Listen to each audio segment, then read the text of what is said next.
Okay, so good afternoon, everyone. And as mentioned, today we're going to be having the second in our final lecture between the video sport here at the University of West Indies, and also between the University of Toronto. Presenting today is our very decorating professor. I will say this of his bio, Professor Darnell, and he's the director of the Center of Sport Policy Studies in the Faculty of Kinesiology and Physical Education at the University of Toronto, Canada.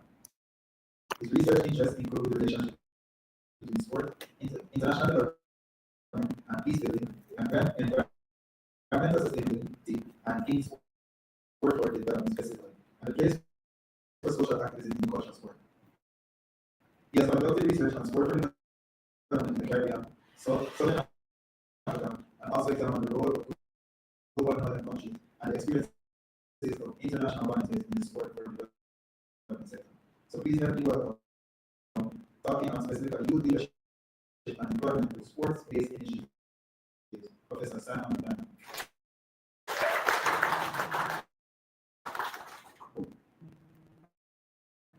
Thank you. Hi, everyone.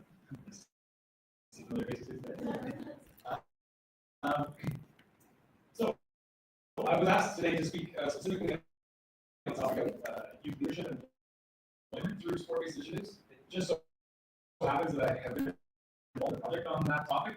I'm going to get to that in a couple of minutes. But what I'm going to start with today is to just describe, in general terms, my approach to research and how I look at the relationship between sport and development. In the broadest sense, that is where my research lies, is the relationship between sport and development.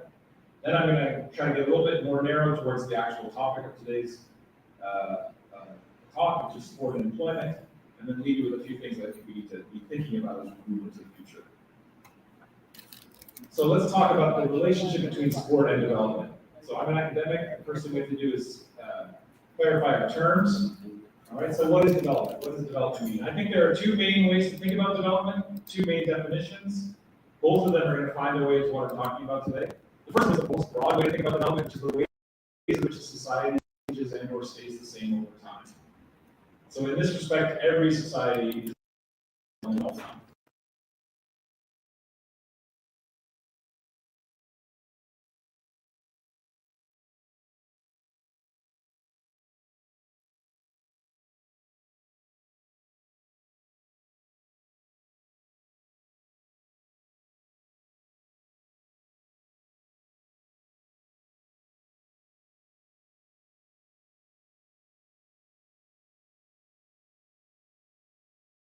Jamaica is to be considering the role of sport to improve people's lives. So one of the things that I've tried to argue in my research overall, as well as today, is that I think sport is a much more important aspect of development than it often gets credit for. Even if we're talking about the first of those two definitions of development, which is the extent to which a society stays the same or changes, or if we're looking at specific interventions, in both of those cases, sport has a really significant role to play. And that's been the main focus of my research for the last number of years. And I can give you lots of evidence why I think sports and development are linked and why sport is an important part of development initiatives. One way to think about it is the relationship between sports and human rights. Human rights emerged in the 20th century, and we now live in an era where sport is considered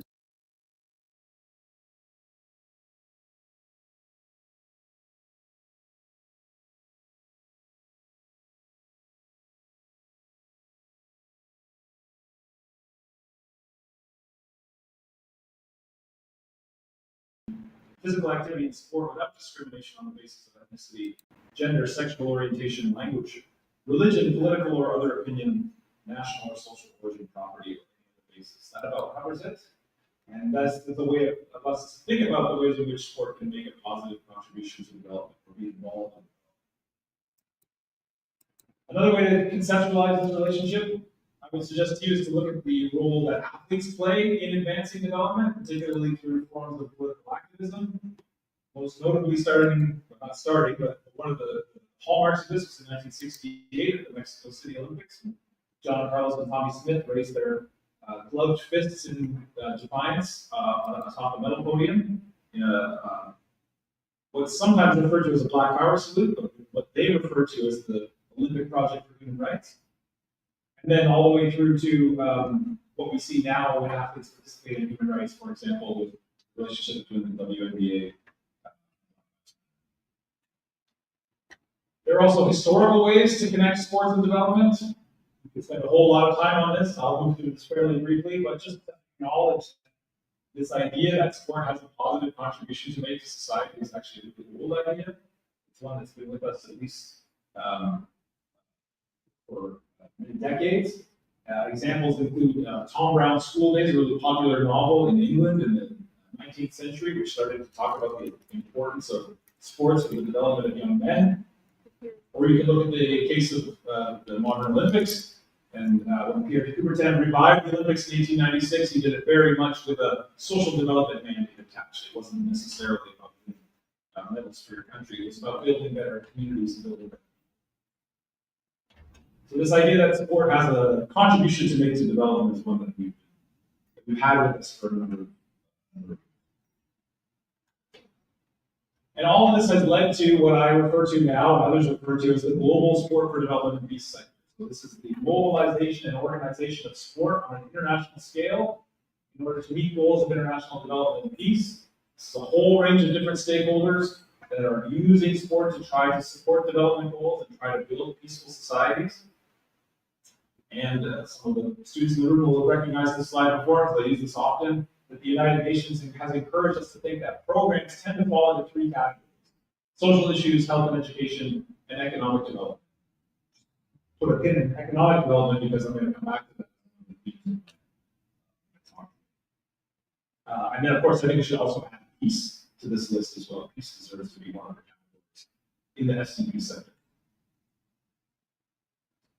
And then we can also connect the emergence of the SDP sector and the relationship between sport and development to the Sustainable Development Goals. This is the current development agenda for the United Nations between now and 2030.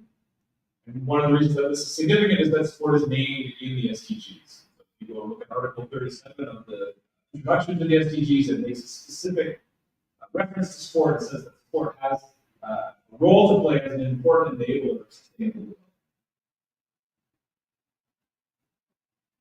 One of the things that's happened as a result of the emergence of the SDP sector is a whole bunch of different organizations have started to take part in this field of trying to use sport to make a positive social contribution. So we see non-governmental organizations. The example I'm using here is Right to Play, which does sport-based programs around the world, often with started with kids that were living in refugee camps, and now has increasingly moved to an empowerment model and investing in kids who are living in underserved parts of the world. We have sports organizations that are involved in this. This is an example from FIFA, the world governing body for football, who has looked to football as a way to make a positive social contribution. We have athletes that are involved in SDP for sure, celebrity athletes, as well as well-known athletes that might not be at the same level as the celebrities. This is from the Roger Federer Foundation. The Federer Foundation has used the power of sport, such as it is, to raise money and support social development projects around the world. Corporations have absolutely been involved in sport for development. This example is from Nike and their investment in something that they refer to as the Girl Effect. The Girl Effect is the concept of development that says if you invest in girls and young women and support their development, there will be cascading benefits across the culture or across the society. And specifically because we know that girls are often on the outside of dominant sport cultures, investing in girls and supporting the Girl Effect is an important part of the SDP sector. It's also important for Nike to build their brand. I also want to acknowledge, and this is important for those of us that were just this morning visiting the Canadian High Commission. It's important to recognize that national governments have had a role to play in sport development. This is the the 2012 Canadian sport policy, which is still yet to be updated officially. We're in the process in Canada right now of updating the national sport policy. But when the Canadian sport policy was announced in 2012, it listed 5 goals or 5 pillars for public investment in Canadian sport. Introduction, recreational, competitive, and high performance. Those ones were all fairly well recognized and fairly well known. But it was the inclusion of sport for development in 2012 for the first time that really made an important policy connection between sport and development. So, according to the Canadian government, sport is used as a tool for social and economic development, again, and the promotion of positive values at home and abroad. Not to go too far off track, but I would suggest that right now, Canadian investment in sport for development happens more at home than it does at. And then finally, there are a number of recent policy trends that suggest that sport for development is important to a range of organizations. So, for example, in 2017, UNESCO and MINEPS is the organization when all the education ministers from around the world, from around the Commonwealth, come and meet. That organization is called MINEPS. And then UNESCO combined to release the Kazan Action Plan, which is a renewed call for investment in sports and public physical education around the world. And in that document, they said that sport should be based on access for all. We should be thinking about the ways that sports can make a contribution to the SDGs. And the other part that they added to that was that sports needs to have a strong integrity aspect to it. That's basically a response to gambling and match fixing. But the fact that they acknowledged the contribution to the SDGs as one of the policy priorities for global sport was significant. And then UNESCO followed this up in 2021 with their new Fit for Life flagship project designed to accelerate COVID-19 recovery, support inclusive and integrated policy making, and enhance the well-being of youth. You'll notice that in that description, they're not saying the role of sport should be to win medals, to produce elite athletes. There's anything wrong with that. But when UNESCO releases their policies about what sport should look like in the 21st century, they're talking about things other than elite sports development. So that's my introduction to my work. That's the kind of work that I do. That's the kind of work that we do at the University of Toronto and the Center for Sport Policy Studies. And then when I was coming to give this talk this year, I was asked, could you speak about the relationship between sports and youth employment and youth leadership? And it just so happened that I can. And one of the reasons that I can do that is a number of years ago, we were approached by the United Nations, and specifically the Department of Economic and Social Affairs of the United Nations. They said to us, we're looking to develop training modules that we can make available to people around the world that want to do sport development. So I and 2 PhD students from Kinesiology and Phys Ed at UT, Matt Blundell and Saira Rahman, we worked together on this project. And one of the modules that they asked us to write was basically designed to answer this question. Based on the current literature, how can sport support or enhance skills training, employability, volunteering, and mentorship? So I think that kind of fits with what I've been asked to talk about today. And I can say with some confidence that what I'm going to share with you is basically the current thinking on this topic, because we went as far as we could to collect information about the relationship between sport and those 4 categories. So I'm going to speak specifically about these 4 categories. But let me just say that I'm not going to go into full detail of the module, the training module, but all those modules are available for free now on this at this link, which is on the DESA website. Again, this is the Department of Economic and Social Affairs, and their mandate really is to advance the SDGs around the world by providing materials that people can use on the ground. So the module that I'm describing today, the employment one, is one of 9 that are now posted on the US. So we were asked to make to look at what does the literature say and what contributions can we make and what can we suggest for somebody who would want to connect sports to these four skills training, employability, volunteering, and mentorship. Again, you'll have to forgive me as an academic, I'm going to have to clarify my terms, but let's take a look at each of these so we know what we're talking about. Skills training is basically helping people to acquire the skills that they need to succeed.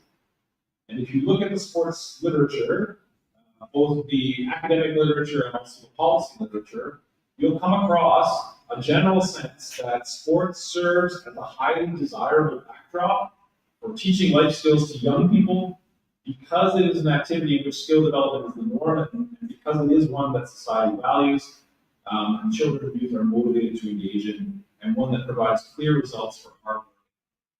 So there's a general sense from policymakers and people working in the sports sector that the process of participating in sports can be similar to the process of skills training that young people need to develop their own livelihoods and to pursue their own employment.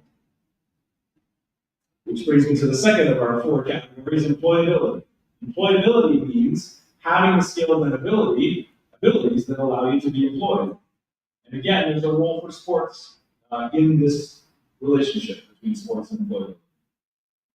It's slightly different from the first category, but it's still significant. Sport as a sector has the potential to meaningfully contribute to employability depending on the types of skills developed, the connections between sports organizations and job markets and employers, and whether sports organizations have strategies in place to manage employment for their participants and graduates. So again, there is an understanding that some of the skills that people will learn in sports are useful for supporting employability. I also want to draw your attention in this particular quotation to the fact that if you look in the literature, it's suggesting that there are a number of different aspects to this relationship that we need to be thinking about. You can see that from words like depending on or the potential to. So none of this is automatic. When we get to the end, I'm going to talk about some of the things I think we need to keep in mind in the future. So we're talking here about the opportunities and the possibilities of sport for employability, rather than sports automatically leading to employability. Number 3 is volunteering. And I thought it was interesting when we were asked to write this module that UN DESA included volunteering and mentoring, which I'll get to in a second, that they included both of those categories in this overall module. Because it's not obvious necessarily that employability and volunteering would go together. But I think it's a good thing that they did because it allowed us to have a sort of broader sense of the processes that we're talking about for this module, for this training module. But volunteering here is the active form of charity. It has an altruistic orientation, a lack of material benefit, and all actions are non-coercive and based on humanistic values. I have a particular interest in volunteering. I actually wrote my PhD about the experiences of the young Canadians that have volunteered in sport programs around the world. I'm happy to share any of the results of that. It's also absolutely the case that much of what holds the relationship between sports and development together around the world is the contributions to volunteers. So there's no question that if we are trying to organize sports to make a positive social contribution, whether that's in employability or not, that we need to be supporting volunteers to be able to do some of this work. And what the literature says here, if you dig deep into the relationship between sports and development and volunteering, is that volunteers are often either local or international. And this is the key point. Many sports organizations rely on contributions from volunteers, and within this context, programs and policies should ensure sustainable management and supervision of volunteers. So the relationship here is twofold. We need volunteers to run programs, but also if we're investing in volunteers in sport for development, then those volunteers become better prepared to become employed down the line. Which brings me to the fourth and final of the categories that we looked at in this training module, which is mentorship. Again, Not an obvious one to include, but I'm glad that it's here because I think it helps us again to expand our understanding of these processes. But mentoring is the process of helping another person to become what they aspire to be. And again, if you look at the relationship between sport and social development around the world, it is regularly connected to a sense of mentorship. It doesn't mean that they're talking, that people that are doing the work are talking about mentoring necessarily, but if you pay attention to what they're doing, you will see that, in effect, mentoring is at the heart of their activities. I think all of us that have been here working in community sport, visiting community sport in Kingston the last couple of days have seen mentorship. A mentor is someone who helps another through a transition or into a new situation. And sport, like the other four, is an important site for mentoring. And the reason here is that the structures of sport obviously lend themselves to mentorship in really important ways. The common structure of sport usually includes coaches and leaders, assuming a mentorship role in relation to their athletes or players. So in Sport for Development and Peace, mentoring is a common theme in which leaders use sport-based programs as a basis for mentoring participants, but then do so on a developmental pathway, or as a way to facilitate coexistence in divided communities. So again, here it's the same twofold relationship. We need mentorship to hold these programs together, but then also mentorship leads to development of individuals on their pathway towards employability and economic development. So with that in mind, we come back to the key question which drove this particular module, which is how can sport support or enhance skills training, employability, volunteering, and mentorship? Now, it's a difficult question to answer in any kind of absolute sense, okay? So I'm not going to say the answer to this question is not absolute or very specific. The thing that we found that was the easiest way to get to an answer for this question was to look for really good examples, look for really good case studies, and then also to come up with some ways that we should think about this idea in the future. So I'm going to phrase this like I often do when I talk about sport development. I'm going to phrase this as the possibilities. If you look at what other people are doing, you can see that there are some possibilities for how we might connect sports and employability. So let's take this example. This is a program that's been running in Kenya for a number of years called Box Girls. Box Girls was established in 2008. Box Girls Kenya was established in 2008 because I think it actually started in Germany. With the aim to support uprooted, marginalized, and excluded young girls to lead a full life as equal members of society. And their mission is to support women and girls to lead dignified lives with equality and security and control over, this is notable for what I'm talking about, over their sexual health, but also their economic development. If we're going to actually achieve empowerment for girls and young women, it needs to include empowerment over their sexual health, but also their economic development. And if you look at the track record of Box Girls Kenya, the things they've been able to do, or another way to phrase that in a very UN way of speaking is to think about what are their indicators of success. There are a number of them. One of them is that a number of the girls in the program that learned to box have then gone on to work in the boxing center. So they become boxing coaches, they become referees or judges. So there's a pathway towards employment.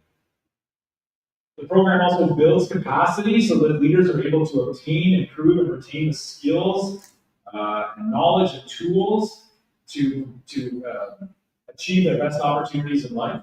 So it's a boxing program, but it's very much a skill building program. And also many participants go on to careers directly influenced by their learnings, or number one, as boxers, coaches in the program. So all of these are indicators that suggest there's some possibilities for youth employment and certainly youth leadership.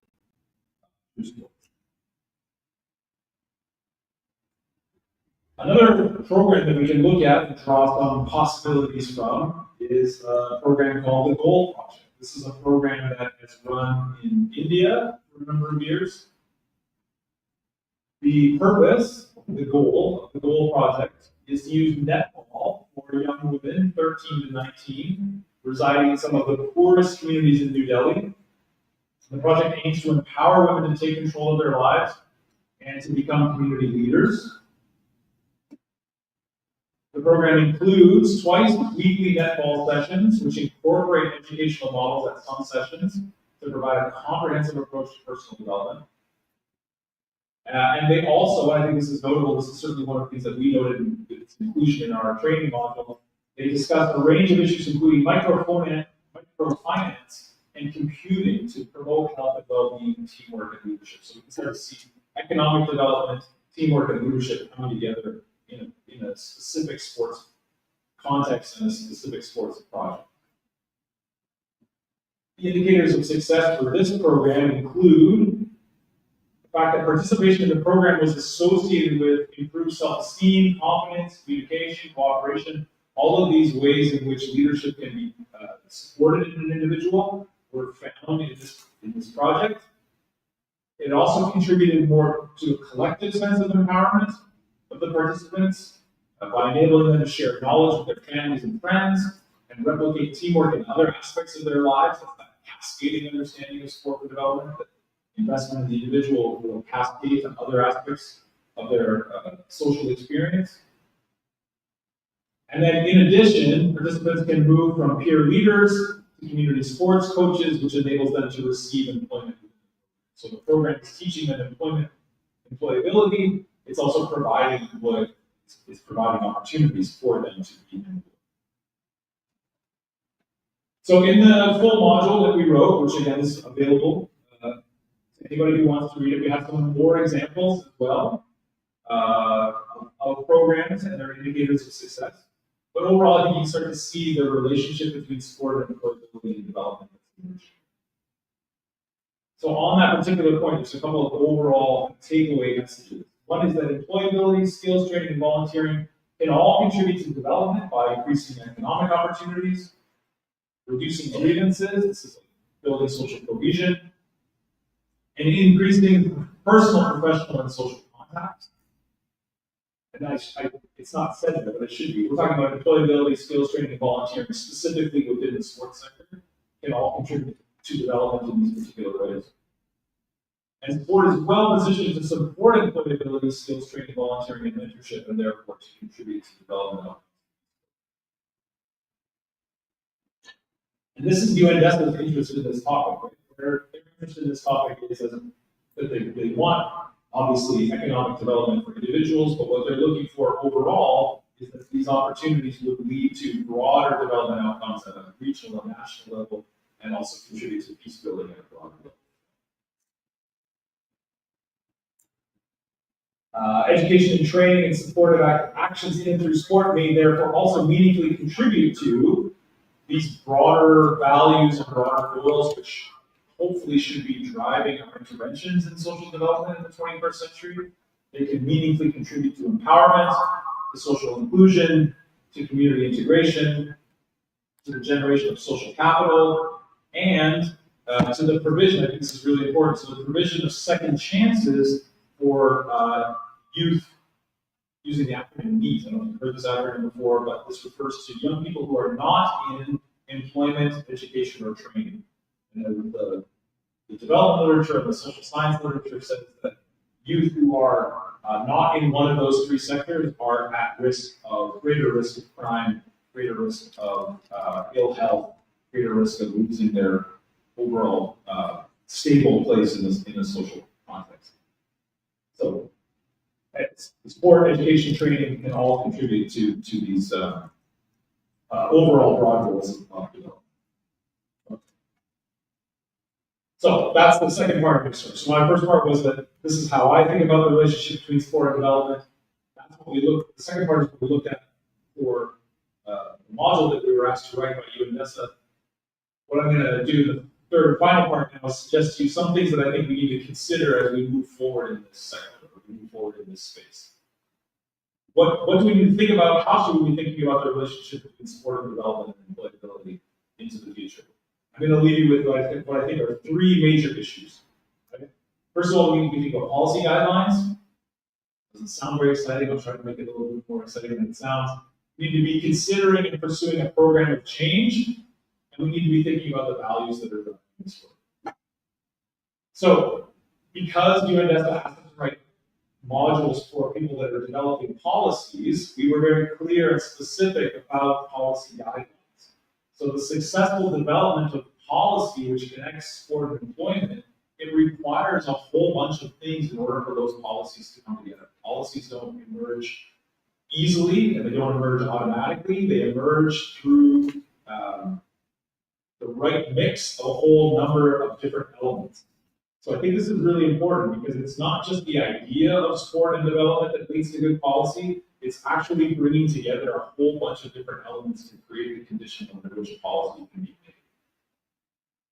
There's a whole literature as well in the study of sports about how particular sport policies come to be. And one of the ways in which people theorize that is that there has to be the right window, there has to be the right time for a policy to be developed that meets the needs of people and different stakeholders at the time.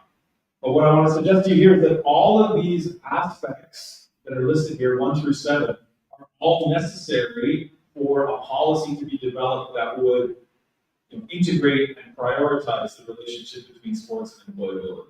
So even though there are lots of different organizations that are doing this work, if we actually want to have national or regional or organizational policies in place, then we need to be thinking about all of these factors to build a policy and make it a reality. And I think sometimes we understate how significant these issues are. So for example, just take point number 1, the inclusion of key stakeholders, right? That aspect alone, which is just one of 7 of the elements that are necessary to develop a policy, that aspect alone can include all of these different stakeholders. And if you want to develop a particular policy, you need to include key stakeholders. Well, now those key stakeholders include a very broad and varied list of stakeholders that need to be involved in the policy process. So government officials at various levels, elected officials, sports federations, NGOs, both sports-based and non-sports-based, international organizations. Increasingly, sports activists want to be included in policy discussion because they have a real sense of what change they want to see, and they have a real sense of what should be happening. Okay? And then I think also in the world that we live in now, support for development and peace organizations should also be included in policy. Like people who are doing work at Fox Girls Kenya, people who are doing work at the Gold Program in India, they know about this stuff, and so they should be included in policy development. So that's one thing that we need to be thinking about in the future as we try to connect sport and employability towards broad development goals. The second point I want to make, and students in the room have heard me try to make this case before, it's not just my case, it's other academics, other researchers who make this case as well, is that it's not just enough now to measure whether or not a program works. We need to be coming up with programs of change that can then be transferred to other contexts. So this topic in itself is a whole area of expertise beyond what I'm going to talk about today. But increasingly in the sports sector, we're starting to see the emergence of a basic structure of a program of change. And this is where we need to be going, I would suggest, in investing in sports if we want it to lead to things like employability. We actually need to, before we develop these programs, we need to have a sense of, well, why and how would we expect sports to make a positive contribution? So a program of change, in general, tends to theorize the process like this, that sports comes at the beginning as a topic of attraction, then there needs to be some addressing of the social climate, of what is the issue that's being attended to. Then there needs to be work done to build individual needs assessment and plans, to build work experience, to prepare for employment, and then eventually to assess outcomes and employability. So this is both good news and bad news, right? This is good news in that we're starting to get a more specific and nuanced understanding of how sports might contribute to employability, right? It's not just enough to have a sports program and assume that employability will emerge from that. We actually need to have a process and a program of change in place and a theorization. The bad news is that this makes it much more complicated and much more difficult. But I'll go back to the good news for a second. We're starting to build up a base of social science literature that is theorizing this change with much more with more and more nuance and understanding, much more detail than I've here. And then the last point that I want to make as we move into the future of the relationship between sport development and employability is that I think it needs to be values driven. I think we need to be clear and specific about what are the kinds of processes and mechanisms and outcomes that we want to see when we start to think about sports positive contribution.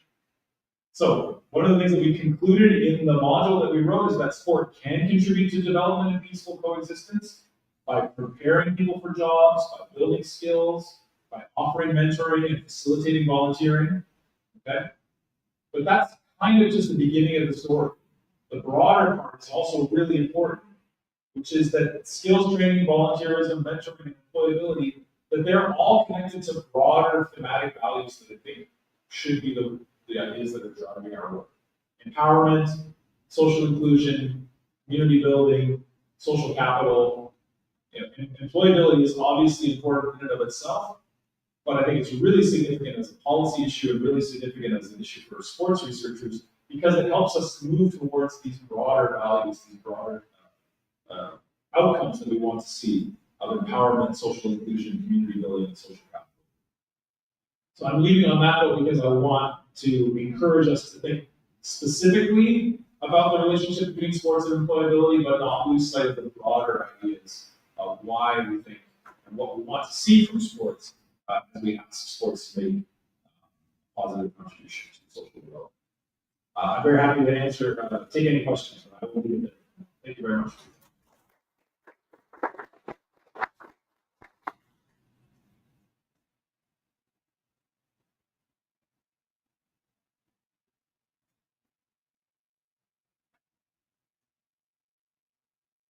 You want me to move?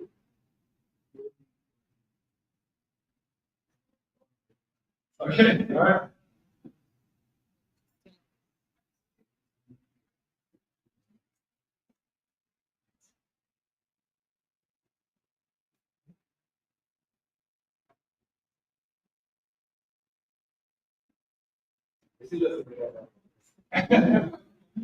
Questions? I'm happy to take questions or comments, feedback, other ideas.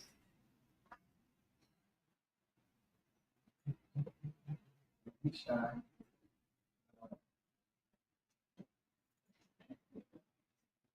think because it's online. I thought it was really informative and related to also the philosophical things we've already talked about, but like now that we've been how they can be applied, you get like more of a context. So yeah, I thought it was very important. Thank you. Thank you. You want to ask a really hard question? I guess the only thing I would ask is like how transferable do you think would be outside of just sports sort of jobs? Yes, that's a really good question. We don't have as much evidence. I'm trying to, obviously try to make this empirical and based on what we know. And if you look at the literature like we did, you'll notice that there aren't as many examples of sports-based programs that can claim or show that they led to employability outside of sports. So that's still an issue. That doesn't mean that it doesn't happen. It just means that we probably don't have the documentation of it yet. But I think that is the gold standard that we would want to get to, is that sports would be supporting the leadership of people so they could get jobs in any sector, not just the sports sector. And I do think that happens, even if we don't have it in the research literature right now. And there are some reasons why that's probably not in the literature, but. Since the University of Toronto, thank you for having me. As an advisor in my role, the students that have been involved in sports and have those skills, and when I ask them, what skills do you have? What could you put on your resume? They're not able to communicate it or understand all of the skills they've developed or are related to work. Did you do any of that with your modules or any thoughts on that? Yeah, it's almost like being able to articulate the experience that they've had. Yeah, interesting. I think sometimes I'm just having this thought now for the first time, but it's almost like sometimes we miss the forest for the trees in sports, right? Like when I'm giving that example about how the coach-athlete relationship lends itself to mentoring, it's almost like those of us who spend time in sports, and I'm one of them, we're like, of course, but we don't actually talk about it that often, or we don't highlight it, or we don't write it down, or we don't clarify it. So maybe that's the next step, is to say, these experiences that you've had, they're really significant, they need to be accounted for and documented and listed as skills, which they are. And while they might seem natural to athletes, they didn't happen. They didn't happen automatically. They didn't happen overnight. They happened because of the relationships that sports affords us. Which at some level is what all of this comes back to. What kinds of relationships can we build through sports? If we're building volunteer relationships and mentoring relationships, then we're moving in a positive direction. But that makes sense. We need to write it down. Take more credit.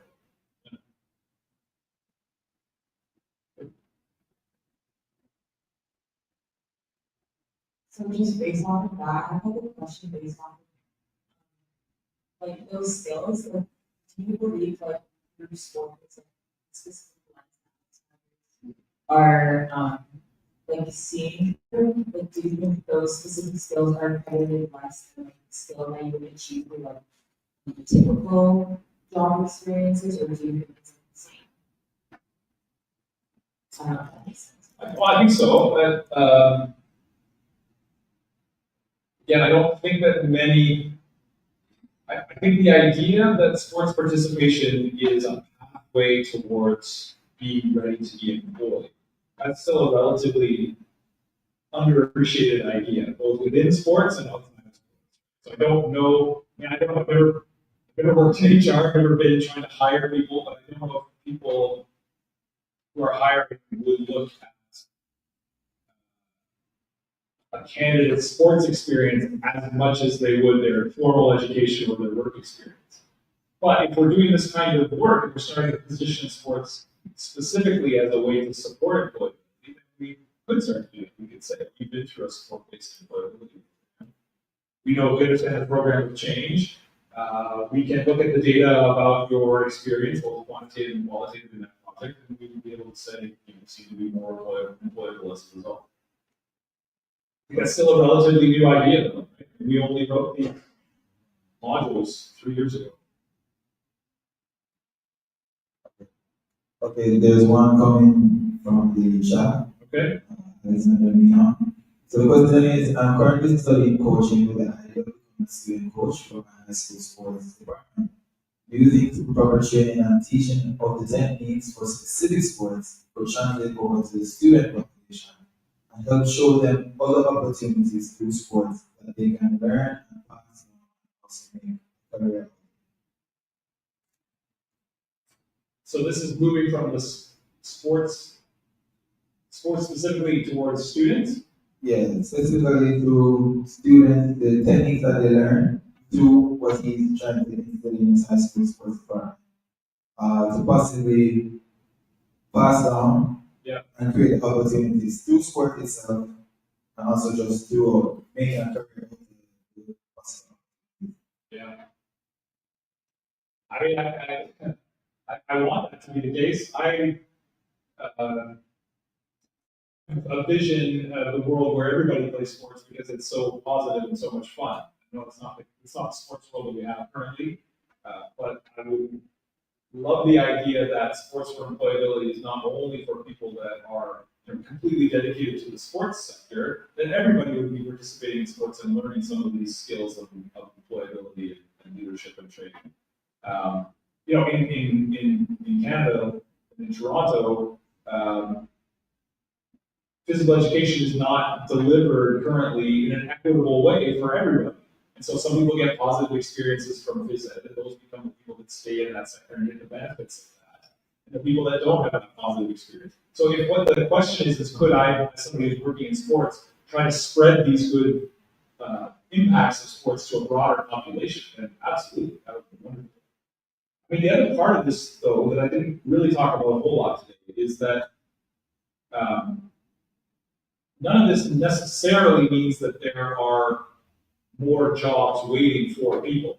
And I think that's where the policy development part of it really comes together. We're going to think about this as in terms of a sustainable policy, it needs to be about preparing people for work, but it also needs to be about job creation. And I recognize that's a huge policy field in and of itself, but I think that's why this is more complicated than is given credit for. And just because we're preparing more people to work doesn't, which we should be, doesn't mean that there are more jobs necessary.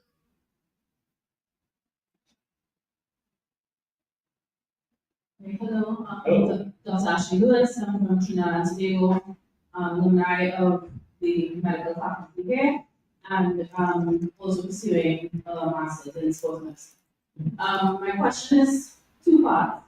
In the Caribbean, we're still, I think, very much, we employ people a lot based on academics, degrees, as opposed to skills, as we're talking about. Do you think that in Canada and in Switzerland, there's more scope for what you are referring to as compared to the Caribbean currently? I feel like I might turn that over to some of the young people in the room who are about to finish their degrees. I mean, when you're finishing your degrees now, are you thinking that that's going to be the thing that gets you a job first and foremost, or is it in some shapes of that? That's what I thought the answer was going to be. Did anyone like that?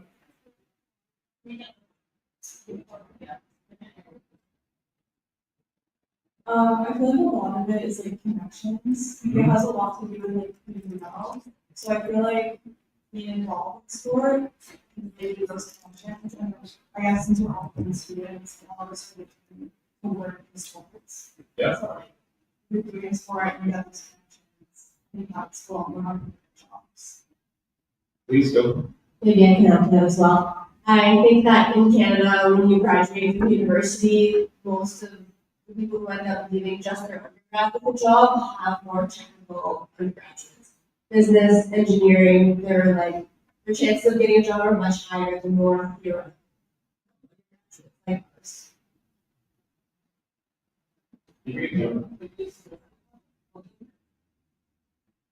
So then, just to follow up on that, should we then encourage people at the collegiate level to pursue? Obviously, when you're in college, you're doing both a degree and sports, right? But maybe even if you think outside of college and you think about those persons who are talented and make it to the big leagues, as they say, should we then encourage them to go into more academic type of studying, so that when they finish or retire, they have something to, as you say, fall back on? Would that make them then more good? So I mean, how do I phrase this? The idea that sports itself, becoming a good athlete, is the way forward to employability. That's always been a very difficult model. I mean, obviously, I was one of them. Many people want to become professional athletes and that to be their job. If we're using that as the model for building a strong base of employed people, the numbers just don't. So I would never encourage somebody not to pursue sports, and if it turned into that they could actually use their sporting skills as a way to be employed, that would be wonderful. But they absolutely have to have something else to fall back on. But I think what this is pointing us towards is that in the best case scenario, and this is where sports is healthy and inclusive and fun, in that scenario, the skills that they're developing as athletes while they're also doing their academic training is all contributing to supporting their employability. So the employability is not that you're going to become an athlete. Maybe you will, and we'll cheer for you. But if you don't, hopefully the skills that you develop in sports are also contributing to your broader employability.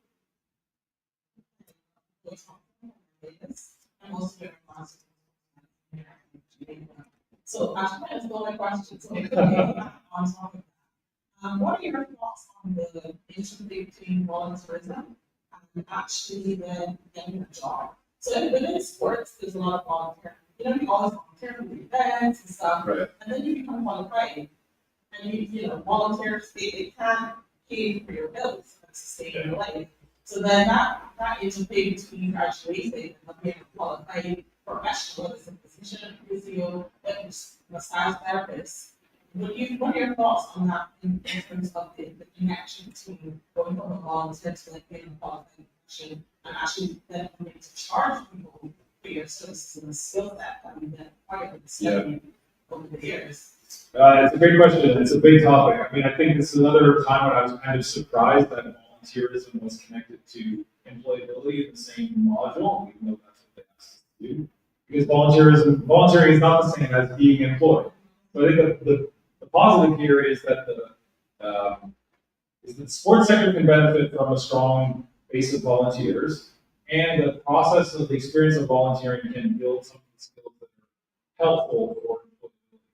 But you're absolutely right, and there is some research that shows this, that if we're expecting people to volunteer long term, then that actually undercuts the sustainability of some of these processes. So volunteering needs to be part of the development of skills, but obviously can't be enough to ask people to volunteer for. And volunteering can also be, I'm going to sidetrack, but volunteering can mean different things to different people. So we know based on social class, volunteering means very different things for different people. Middle class, upper class people volunteer because they enjoy it, but also because they don't need it. That's right. So we need to pay attention, I think, to some of that nuance, that sociological nuance when we're thinking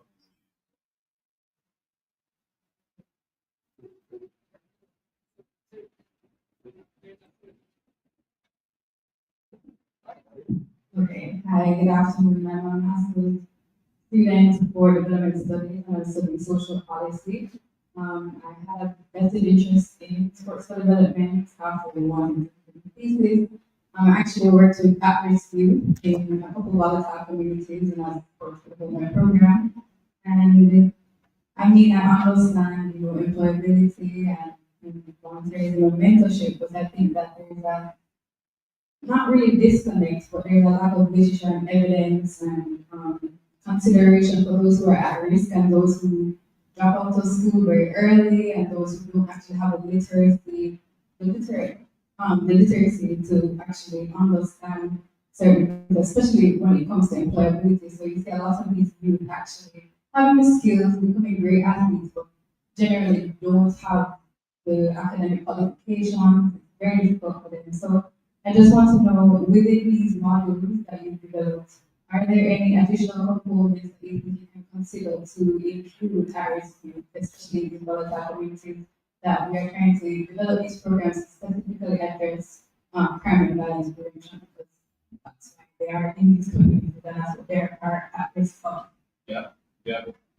Well, thank you. Yeah, and some of those topics are covered in some of the other modules that we produce. But what I also hear you saying is students that are working with people have heard me talk about this before. I think you're bringing up in some ways the ways in which sport development and sport for development start to overlap, and not always in positive ways. Sport development is trying to develop a sports system or develop athletes. Sport for development is using sports to build some of these other social outcomes. So they're connected, but they're not the same thing. And the sport development system can be quite seductive. Right? It can say you're going to become a famous athlete, and that's how you're going to get out of your difficult situation. Again, the chances of that happening are so slim that I think we need to keep our eye on the broader social contributions that sports can make. Because if all of this is just about trying to produce athletes, that's a relatively limited policy model for a strong base of employability and inclusion. I'll just add a question. So we make mention to the creation of employment, and at least specifically here in Jamaica, and they were mentioned to the wide extent the Caribbean. I find that there's a greater need to create employment within sports. So for me, doing my master's in sports business management, I don't directly see, okay, I'm going into a job doing this. I see more of an opportunity for me to create my own work as a consultant or something like that. But based off of your presentation, if you could pinpoint maybe a direction for the the country to go. Maybe 3 steps, just maybe 3 steps. Everything could possibly be the foundation for, say, a Jamaica to possibly develop the sporting industry in terms of employment. If you could. So you're asking me to reset Jamaican economic development? I mean, in sports context, so yes. Yeah, sure, sure. I mean, the global economy is volatile. I think one of the things that makes all of this so challenging is that nobody really knows where the global economy is going. I mean, it's literally, the rules are changing on a day-to-day basis. There was a big U.S. court system since we've been here in Jamaica, which is going to have an impact on tariffs around the world. So, how do I want to answer that question? I mean, I think what a sport management person would say is that if Jamaica wants to expand its economic development in sports, the way forward is to leverage the things that make Jamaican sports unique. Right? Not every sports system is the same, not every country is the same, not every sport culture is the same.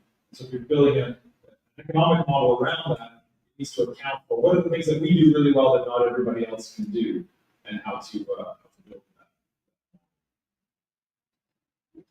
Thank you.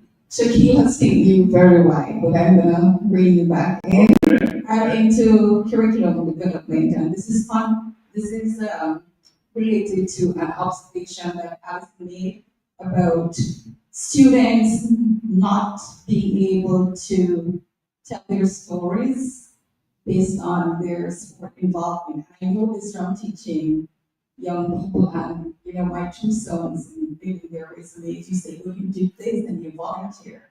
So I was wondering if in the modules that you develop, if you included, you could have students creating a portfolio. And we're in the digital age, and they like to take pictures. So throughout their volunteering and all their sport activities, if they could develop a portfolio and have standouts based on sport, they could even use the SDGs.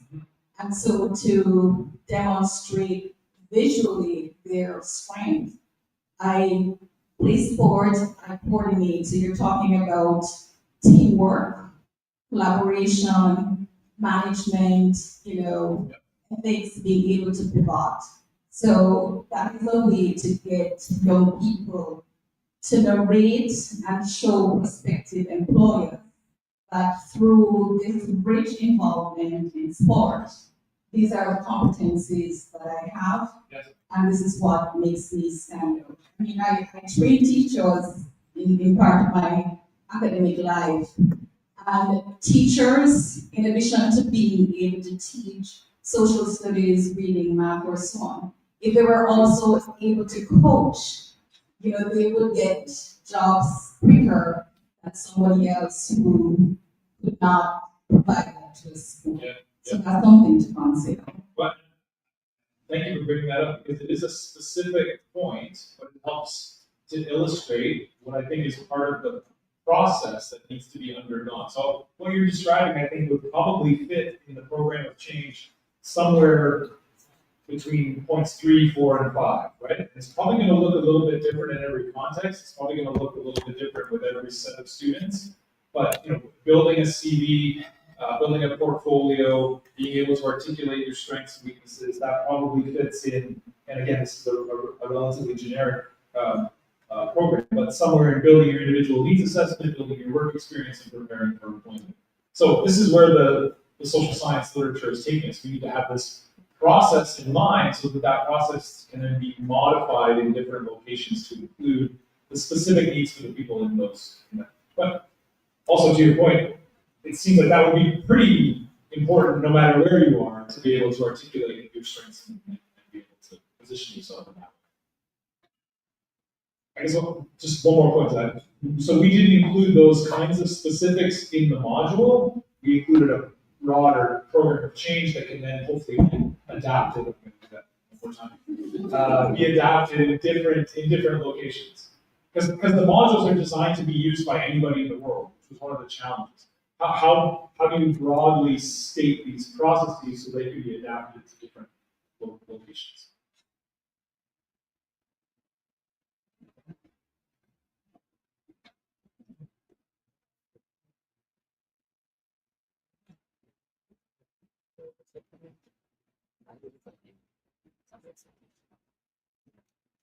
Okay, so thank you for the everything discussion. Thank you to Professor for just coming here and giving this presentation. I think it was very informative discussion on my side. It's take from it. And we look forward to having you again, do another presentation. That's evening sharp, I believe. And this concludes the second annual lecture between the University of Toronto, specifically the Faculty of Kinesiology and Physical Education, and the Faculty of Sport. There's some refreshments. Let me finish. You can have some refreshments.